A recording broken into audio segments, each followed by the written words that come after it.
একদিন এক শিয়াল তার জঙ্গল থেকে বেরিয়ে ঘুরতে ঘুরতে হঠাৎ ক্লান্ত হয়ে পড়ে। আর সে পথ ভুলে ভুলে চলে আসে জনসাধারণের গ্রামে। এরপরে সে দেখতে পায় এক নাটুয়ার বাড়ি। সেই বাড়ির মধ্যে সে ঢুকে পড়ে।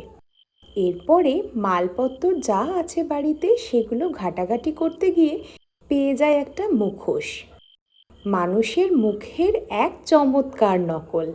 শিয়ালটি এক থাবা দিয়ে ওই মুখোশটি নাড়াচাড়া করতে করতেই বলে উঠল, কি সুন্দর মাথা একটা, কিন্তু কোনো দাম নেই।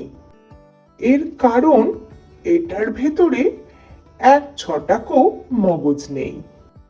আমার খুদে বন্ধুরা, তাহলে আজকের এই গল্প শুনে তোমরা কি শিখতে পারলে?